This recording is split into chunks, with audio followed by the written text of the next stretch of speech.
गुरु प्यारी साध संगत जी, राधा स्वामी। प्यारी साध संगत जी, आप सभी के भीतर बैठे कुल मालिक को प्रणाम। आप सभी को प्रणाम।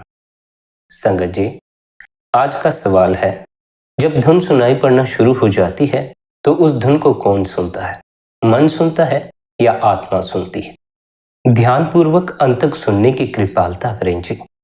संगत जी, यह एक बात भी ख्याल करें, अगर आप अपने जीवन में इसे करें तो इससे आपको नकारात्मक विचारों से निजात मिलेगा। बहुत बार ऐसा ही होता है कि हम नकारात्मक सोचना तो नहीं चाहते, चाहते तो हम यही हैं कि हमारी पॉजिटिव थिंकिंग हो, लेकिन फिर भी भीतर कोई ना कोई नकारात्मक विचार उठ आता है। जब भी हम जिंदगी में कुछ करते हैं तो चाहते तो हम यही हैं, सब कुछ अच्छा हो, हमें सफलता हासिल हो, लेकिन फिर भी अपने आप से भीतर असफलता के विचार भी उत्पन्न हो जाते। असल में जो जीव भीतर सफलता की इच्छा पकड़े बैठा है, वह चाहे लाख कोशिश करे, असफलता के विचार से मुक्त नहीं हो सकता। सफलता की पकड़ ही असफलता के नकारात्मक विचारों को जन्म देती है। यहाँ यह भी ख्याल रख लेना आवश्यक है कि जो नकारात्मक विचारों की जड़ है, वह सकारात्मक विचारों की पकड़ के कारण है। हम कुछ करते हैं तो उठता तो हमारे भीतर असफलता का विचार भी है। एक नकारात्मक विचार हमें घेर लेता है, लेकिन वह नकारात्मक विचार भीतर क्यों उठा, इसका हल क्या है? हम ऐसा क्या करें कि दोबारा हमारे भीतर नकारात्मक विचार उत्पन्न ना हो?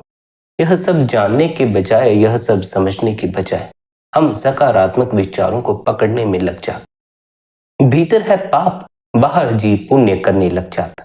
पहले भीतर जो पाप उठा है उसका इलाज कर लो। पहले भीतर से पुण्य आत्मा हो जाओ, तभी बाहर से पुण्य कर पाओगे।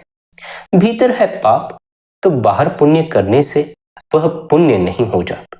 भीतर तो पापी छिपा ही रहता। पापी जब तक मौजूद है तब तक पुण्य हुआ ही नहीं। जिस दिन पाप भीतर से मिट जाता है, उस दिन ही पुण्य का जन्म होता है। बाहर से तो हम साफ सुथरे होकर सत्संग में चले जाते हैं, लेकिन भीतर की सफाई की तरफ हमारा कोई ख्याल नहीं है। भीतर उठता है पाप, बाहर दिखाते हैं पुण्य। भीतर होता है काम, बाहर दिखाते हैं सादगी। यह दोहरा जीवन चैन से जीने ना देगा। बाहर अलग ढंग से जीवन को संभालोगे, भीतर अलग ढंग से संभालोगे। भीतर अशांति से लड़ने में अपनी शक्ति बर्बाद करोगे, बाहर शांति का दिखावा करने में अपनी शक्ति बर्बाद करोगे।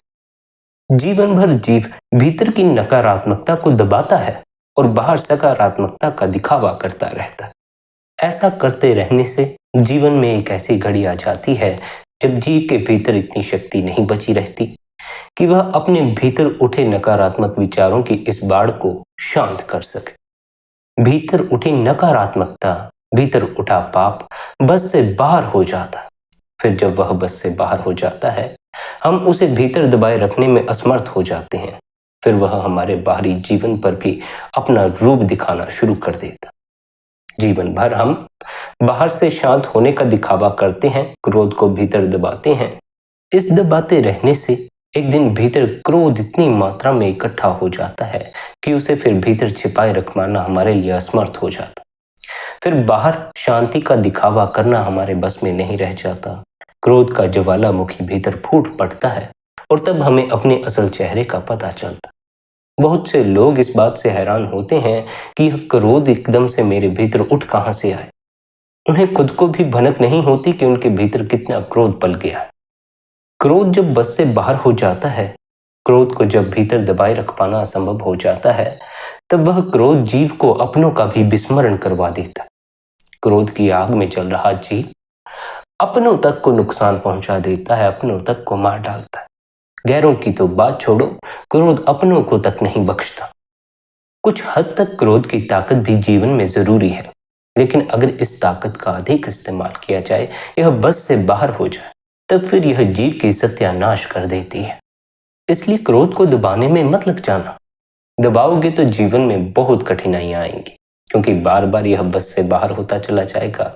बार बार किया गया आपका शांति का दिखावा व्यर्थ चला जाएगा। यदि हम इस क्रोध को दबाएं नहीं, तब फिर हम ऐसा क्या करें कि यह क्रोध हम पर हावी ना हो। बहुत से जीव यही कहते हैं कि जब तक हम इसे दबाते नहीं हैं, तब तक ये हमारे प्राण छोड़ता ही नहीं है। जो कुछ भी भीतर आप दबाते हो वह भीतर दुगना होता चला जाता है, इसलिए दबाना मत। दूसरा उपाय यह है कि अगर आपके भीतर क्रोध उठाए तो आप अकेले हो जाएं। अकेले यानी किसी बगीचे में चले जाएं, किसी गार्डन में चले जाएं जहां प्रकृति है, पेड़ पौधे होते हैं, या फिर आप छत पर चले जाएं, अकेले हो जाएं। जब आप पूरी तरह अकेले हो जाएं, कोई दूसरा आपके आसपास मौजूद ना हो, तो जितना उस समय आपके भीतर क्रोध भरा हो उससे बाहर निकल जाने दें। जो भी आप दूसरे को क्रोध में बोल देना चाहते हैं वह सब अकेले में बोल दें। दूसरे को बोलने की आवश्यकता नहीं है, दूसरे पर क्रोध करने की आवश्यकता नहीं है। यह तो आपके भीतर दबा हुआ क्रोध ही ऊपर उठकर आया है। आपको क्या करना है? भीतर उठे इस क्रोध को बाहर निकलने का मार्ग दे देना। क्रोध उठा है, उसे बाहर निकल जाने दो। जो बोलना है बोल दो, लेकिन दूसरे के सामने मत बोलना, अकेले में बोलना। दूसरे के सामने बोलोगे तो दूसरे को ठेस पहुंचेगी।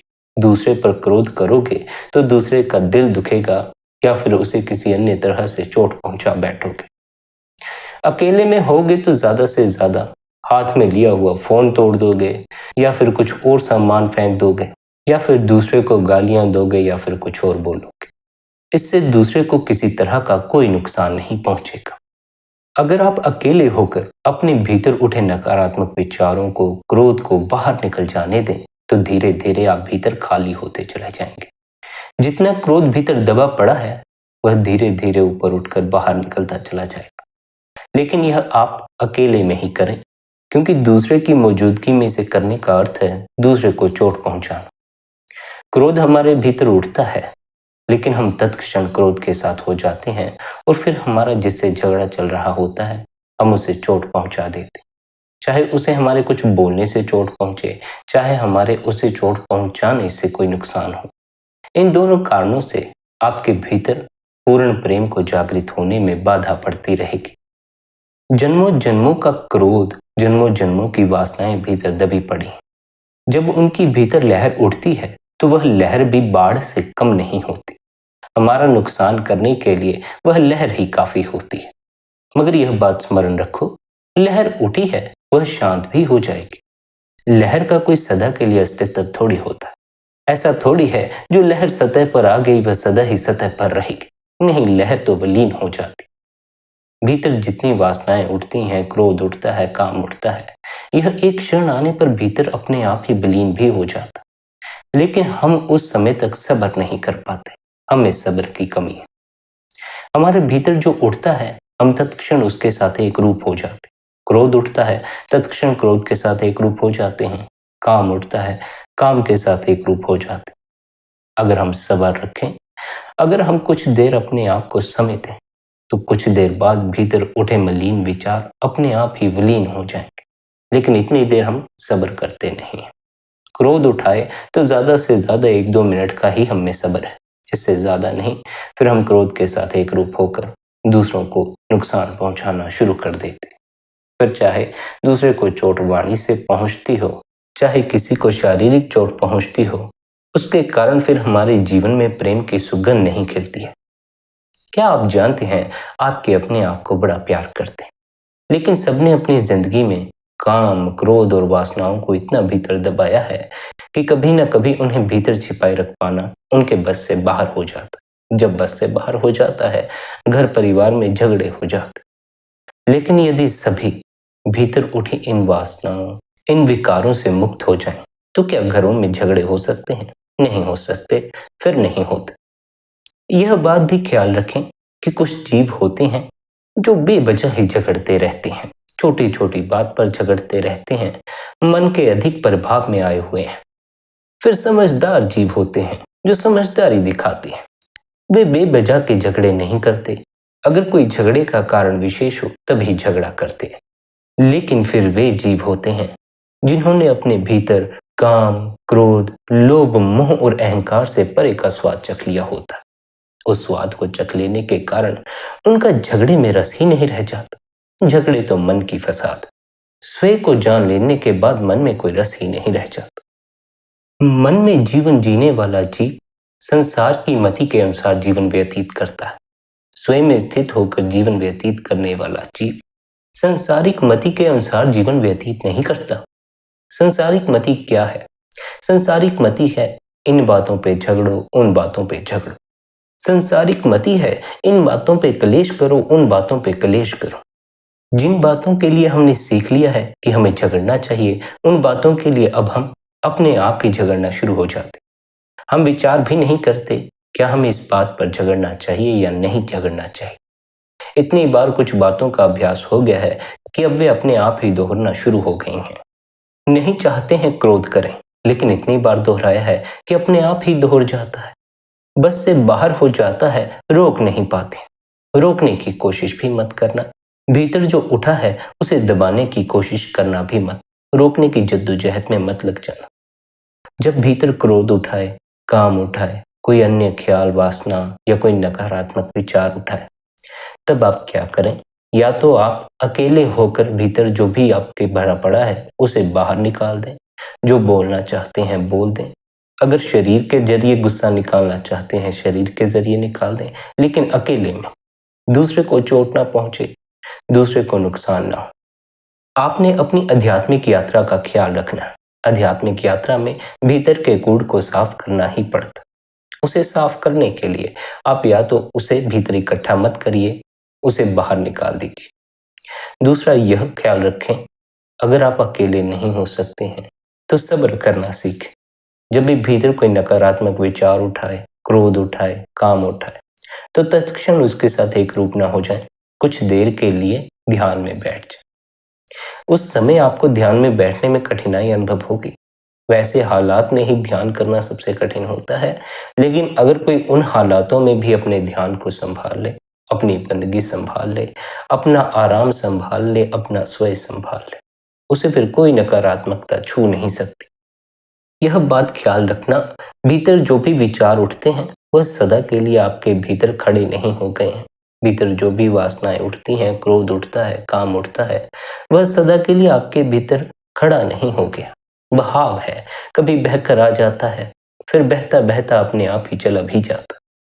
अगर आप काम क्रोध से ऊपर उठना चाहते हैं, नकारात्मक विचारों से ऊपर उठना चाहते हैं, तो जब भी आपके भीतर क्रोध उठे, नकारात्मक विचार उठे, आप उनके साथ एक हो जाने की बजाय आंखें बंद करके कुछ समय के लिए शांत होकर बैठ जाएं। उन विचारों को देखते रहें, उनके प्रति कोई प्रतिक्रिया ना दें। मन जो करता है उसे करने दें, शरीर को अपने बस में ले लें। अगर मन को शरीर का साथ मिल जाए तब फिर बात बड़ी आगे बढ़ जाती। इसलिए आप शरीर द्वारा मन के लिए द्वार बंद कर दीजिए, 9 द्वार बंद कर दीजिए, ध्यान में बैठ जाए। फिर सब्र करिए, कुछ भी करने की कोशिश मत करना। ना ध्यान कहीं टिकाने की कोशिश करना, न किसी विचार को हटाने या किसी विचार को दबाने में लगना। बस अपने होने में ठहरे रहना और इंतजार करना इन विचारों के विलीन हो जाने का। इंतजार आपको करना पड़ेगा, सब्र आपको करना पड़ेगा। देखो, मन एक समय आने पर भीतर रुक ही जाता है। जब हम ध्यान में बैठते हैं, बंदगी में बैठते हैं, तो बहुत से साधक यह कह देते हैं कि मन रुकता नहीं। मन रुक ही जाता है, लेकिन रुकता तब ही है जब हम मन से छेड़खानी नहीं करते।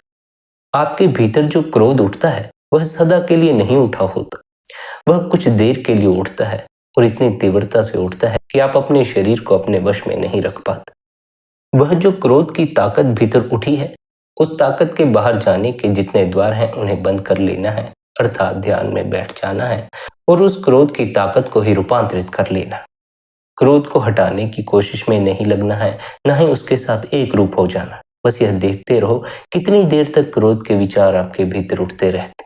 ज्यादा देर नहीं उठेंगे। देखने वाले हो जाओ, ऐसे हो जाओ जैसे सिनेमा में फिल्म देखते हो।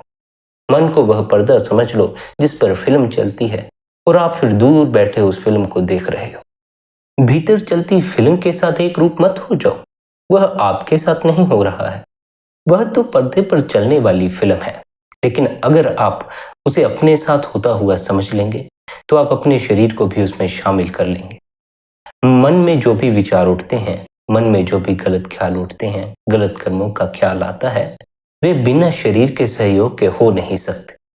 इसलिए सद्गुरु हमें कहते हैं, निरंतर ध्यान में बैठो, निरंतर अपने इस शरीर को अपने वश में करने की कला सीखो। इस शरीर के मालिक बनो, यह आपकी आज्ञा के बगैर कर्म ना करता चला जाए। मन के प्रभाव में आकर कर्म ना करता चला जाए। मन द्वारा सोचे गए पाप कर्म तब तक हो ही नहीं सकते हैं जब तक कि शरीर उनमें शामिल ना हो जाए। दूसरे के मन में पाप है इसका हमें थोड़ी पता चलता। दूसरे की देह पर अगर पाप की झलक मिल जाए, दूसरे की देह अगर पाप में शामिल हो जाए, तब कहीं जाकर हमें पता चलता है कि यह तो भीतर बड़े गलत विचारों से भरा हुआ है।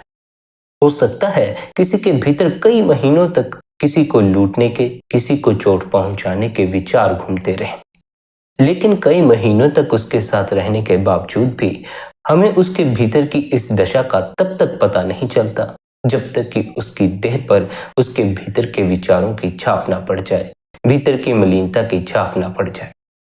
इसलिए सदगुरु कहता है 9 द्वार बंद करो। सदगुरु मन को बंद करने को तो नहीं कहता, 9 द्वार बंद करने को कहता है, क्योंकि शरीर से हमारा काफी पुराना रिश्ता।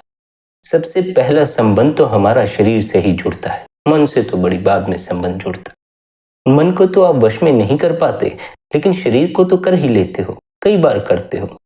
बहुत से ऐसे गलत कर्मों का विचार आपके भीतर आया होगा जिनको कि आपने देह द्वारा किया नहीं, देह को गलत की तरफ जाने से रोक लिया। नहीं मन को सीधे रास्ते पर ला सकते तो शरीर को तो सीधा करके बिठा ही सकते हो। अगर नहीं भी मन पर वश चलता है तो शरीर पर तो चलता है।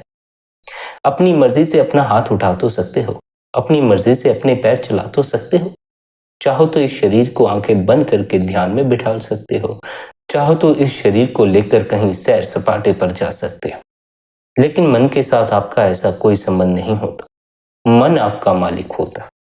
मन के सामने आपका कोई बस नहीं चलता। शरीर तो आपकी बात मान लेता है, लेकिन मन नहीं मानता। इसलिए शरीर तो गलत कर्म करने से रुक जाता है, लेकिन मन गलत कर्मों के विचार पैदा करने से बाज नहीं आता। मन को चलने दो, शरीर को ध्यान की अवस्था में ले जाओ और भीतर मन के साक्षी हो जाओ। मन के पर्दे पर जितने भी विचार चलते हैं, जितने भी ख्याल चलते हैं, उन सभी को देखने वाले हो जाओ। जैसे सिनेमा घरों में फिल्म को देखने वाले हो जाते। फिल्म को पर्दे पर चलते रहने दो। जब तक फिल्म चलेगी तब तक उस फिल्म को कई तरह से फील करोगे।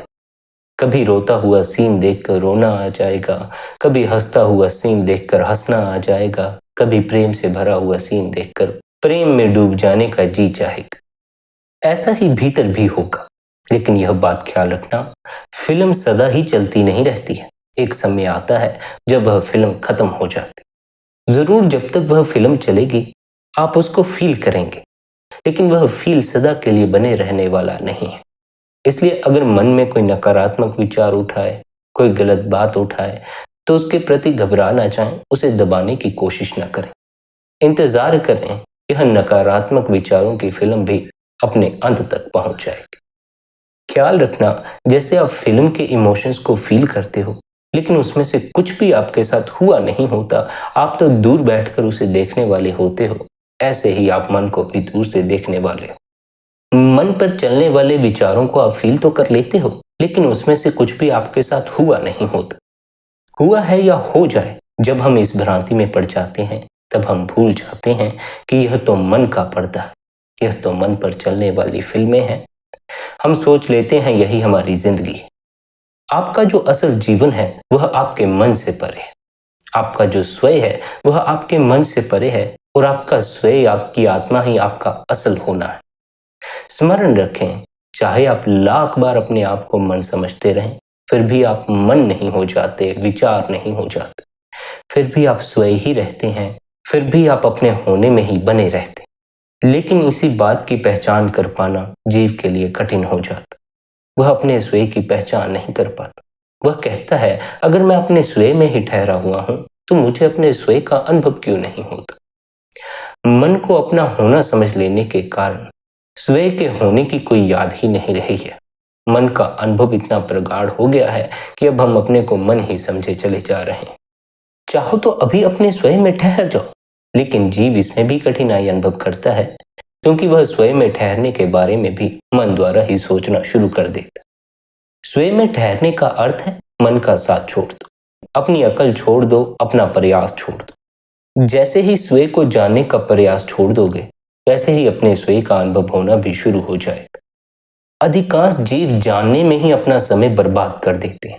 इसलिए सद्गुरु कहता है, अगर जान लिया है, अगर समझ विकसित हो गई है, गुरु से नाम मिल गया है, अब अपना ज्ञान भी छोड़ो, अब अपनी अकल भी छोड़ो, गुरु द्वारा दिया हुआ सिमरन करते रहो।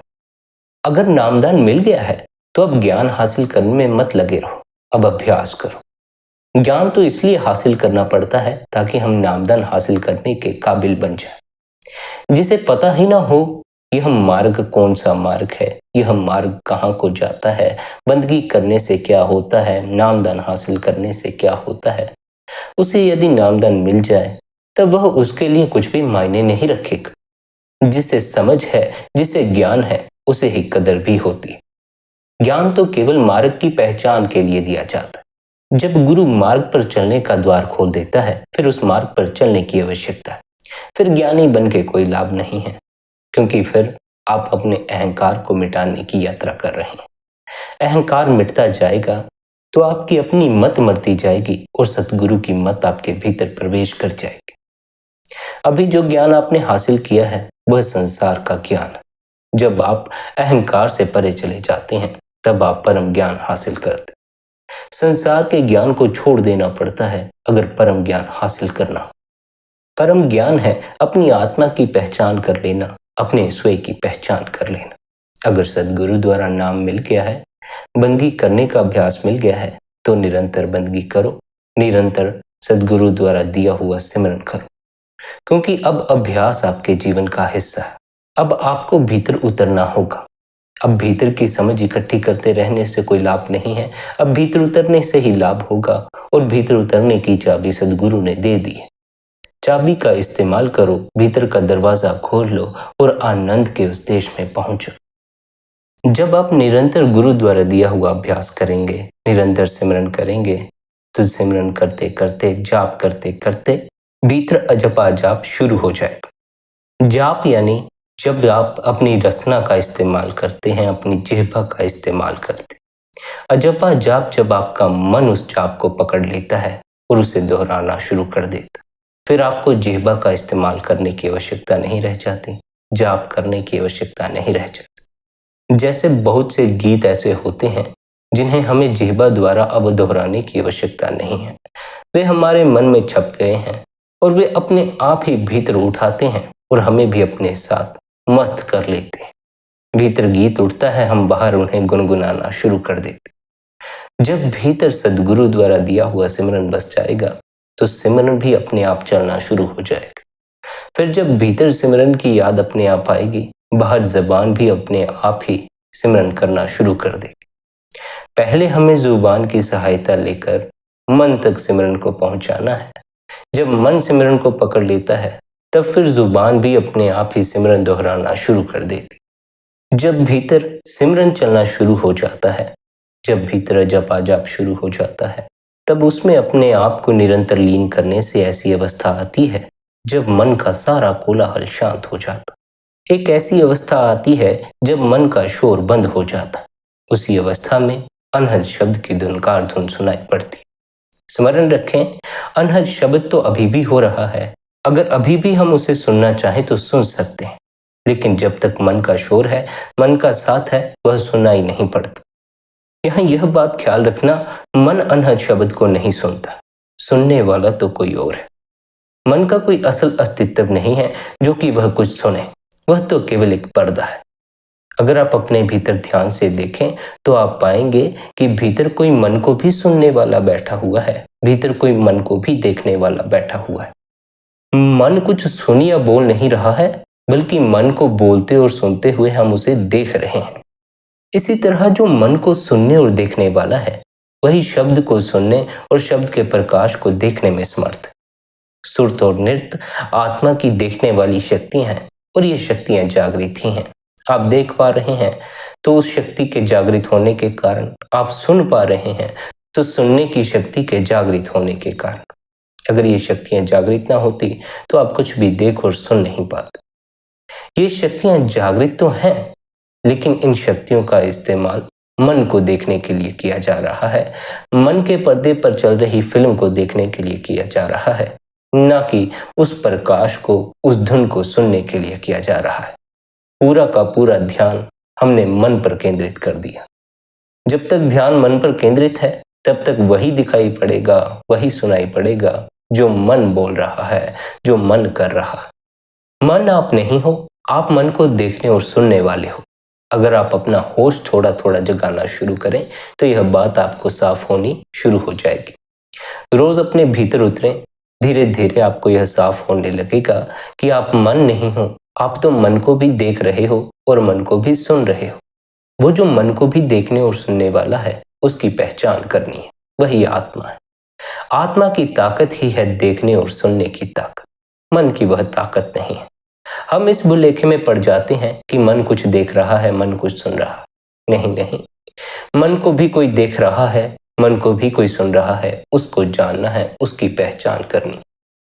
आत्मा की इस सुनने और देखने की शक्ति का इस्तेमाल हमने सदा से मन को देखने और सुनने में किया।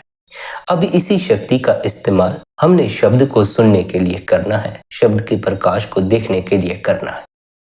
जैसे मन हमारे भीतर है, हम मन को देखते और सुनते हैं, वैसे ही शब्द भी हमारे भीतर है।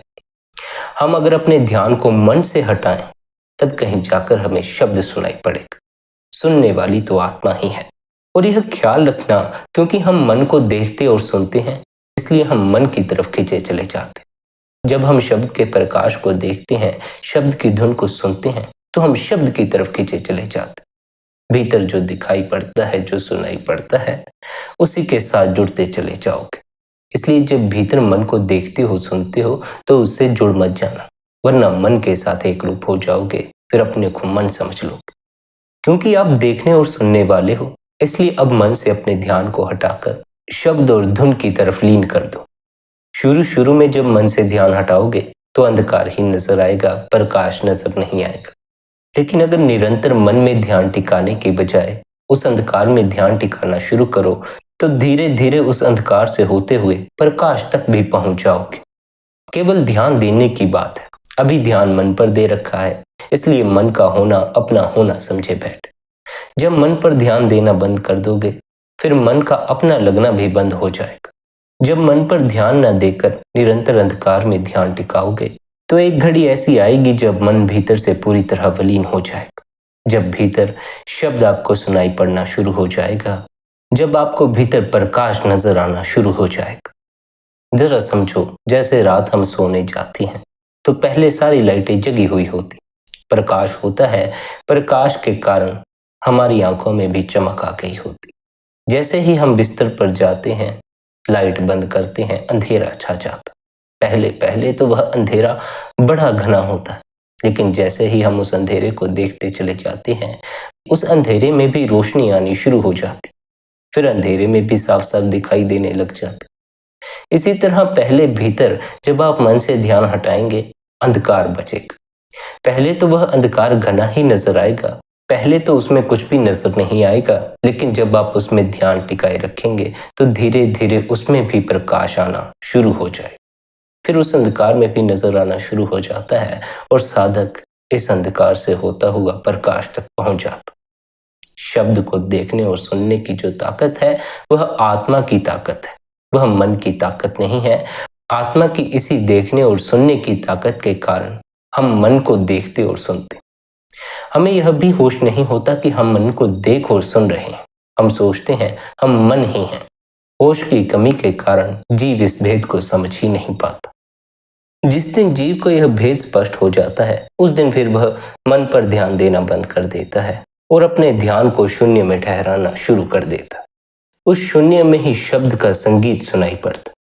वह जो शब्द का संगीत है, जब आप उसे सुनना शुरू करते हैं तो आप उसे सुनते सुनते अपने स्वयं तक पहुंच जाते, क्योंकि वह शब्द आपके स्वयं से ही उठता है, अर्थात आपकी आत्मा से ही उठता है।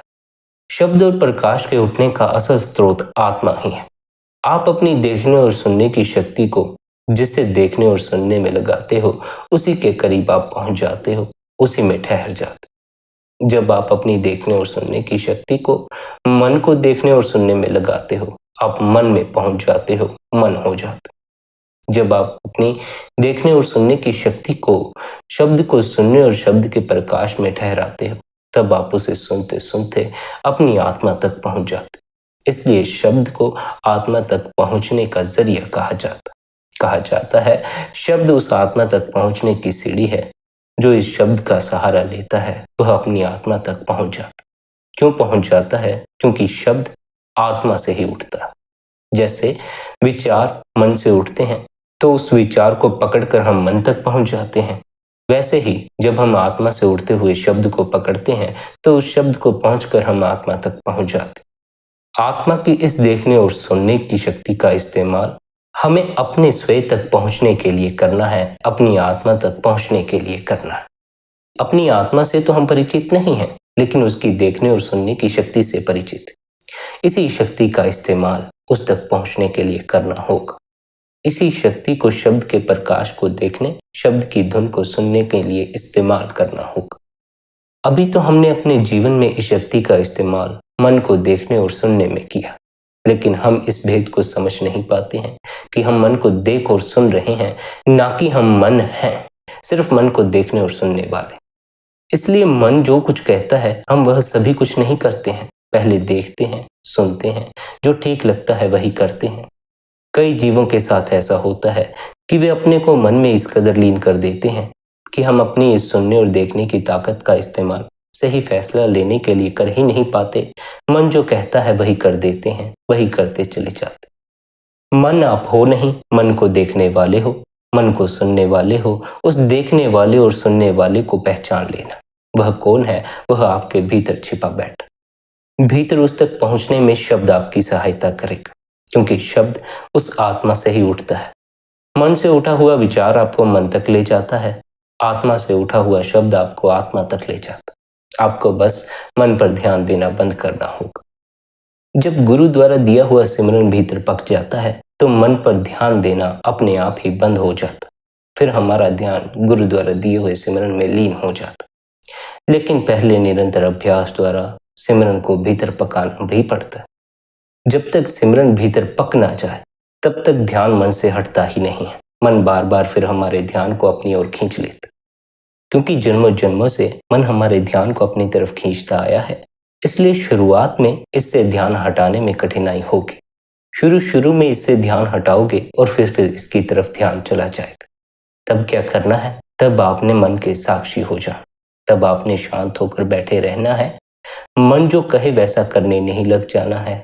मन जो कहे उसके प्रति प्रतिक्रिया नहीं करनी। शरीर को भी मन द्वारा कहे जा रहे कर्म में शामिल नहीं कर लेना। शरीर के 9 द्वार बंद करके बैठ जाना है, अर्थात ध्यान की अवस्था में बैठ जाना है और मन को देखने वाले हो जाना।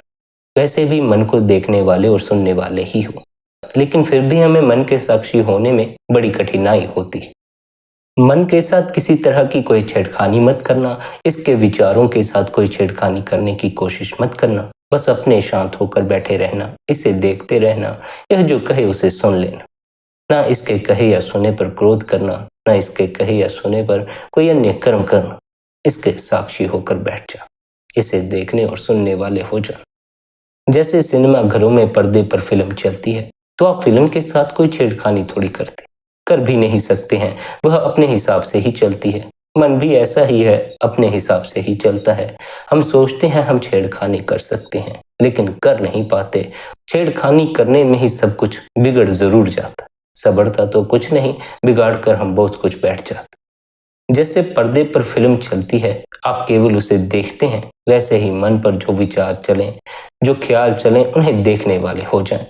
अपने होने में ठहर जाएं। अपने होने में ठहरने का अर्थ यही है, मन के साथ एक हो जाने की बजाय इस बात को स्मरण रखना, मैं मन को देखने और सुनने वाला हूं। जब मन आपके ध्यान को अपनी तरफ अपने आप खींच ले तो मन के साक्षी हो जाएं और निरंतर बंदगी करें, निरंतर ध्यान करें। गुरु ने जो आपको अभ्यास दिया है भीतर उतरने का, निरंतर वह अभ्यास करें। जैसे जैसे आप अभ्यास करते जाएंगे आपका मन की तरफ ध्यान जाना भी बंद हो जाएगा। फिर आपका ध्यान भीतर के अंधकार में ठहरना शुरू हो जाएगा। उसी अंधकार से फिर प्रकाश की यात्रा भी शुरू हो जाती। साथ ही यह बात भी ख्याल रखें, अगर आप नकारात्मक विचारों से बचे रहना चाहते हैं तो आप कुछ समय प्रकृति के साथ अवश्य बिताएं, पेड़ पौधों के साथ अवश्य बिताएं। पेड़ पौधे हमारी नकारात्मकता को खींच लेते हैं। प्रकृति हमें पॉजिटिविटी से भरती है, पेड़ पौधे हमें पॉजिटिविटी से भर देते हैं। अगर आप सुबह सुबह जब ताज़ी हवा होती है कुछ समय पेड़ पौधों के पास बिताएं तो उससे आपके भीतर की नकारात्मकता दूर होनी शुरू हो जाएगी। वैसे तो हर पल ही पेड़ पौधे नकारात्मकता खींचते रहते हैं, लेकिन जो सुबह सुबह का समय है उस समय ताज़ी हवा होती है, उस समय आप पेड़ पौधों के पास जाकर गहरी श्वास भी ले सकते हैं। कुछ समय के लिए 5-10 मिनट के लिए गहरी श्वास ले लेनी है, अपने प्राणों को ताज़ी ताज़ी हवा से भर लेना। 10-15 मिनट यदि आप पेड़ पौधों के करीब जाकर किसी बगीचे में जाकर अपने प्राणों को ताज़ी श्वास से भर लें तो इससे आपका जीवन शांतमय होना शुरू हो जाएगा। इससे आपको नकारात्मक विचारों से आराम मिलेगा। फिर आपके भीतर पॉजिटिविटी आ जाएगी, सकारात्मकता आपको घेर लेगी। उसी सकारात्मकता के चलते आपको ध्यान करने में भी बड़ी सहायता प्रदान होगी। जब आप भीतर नेगेटिविटी से नहीं भरे होंगे, जब आप भीतर पॉजिटिविटी से भरे होंगे तो आपको स्वयं भी बंदगी करने में, ध्यान करने में आनंद आएगा। लेकिन अगर पहले ही भीतर निराशा से भरे हो, परेशानियों से भरे हो, दुखों से भरे हो तो बंदगी करने का जी ही नहीं चाहेगा। इसलिए कुछ समय प्रकृति के साथ भी बिताएं, पेड़ पौधों के साथ भी बिताएं, ताजी हवा का आनंद लें और कुछ समय बंदगी के लिए भी अवश्य दें, ध्यान के लिए भी अवश्य दें। संगत जी, आज के इस सत्संग को यहीं पर विश्राम देते हैं। यदि आज का यह सत्संग आपको अच्छा लगा हो तो आज के इस सत्संग को आप अपने मित्रों संबंधियों के साथ शेयर भी कर सकते हैं। बाकी आपकी अपनी मौज है। अपना ख्याल रखें। आपके भीतर बैठे परमात्मा को प्रणाम। आप सभी को प्रणाम। राधा स्वामी जी।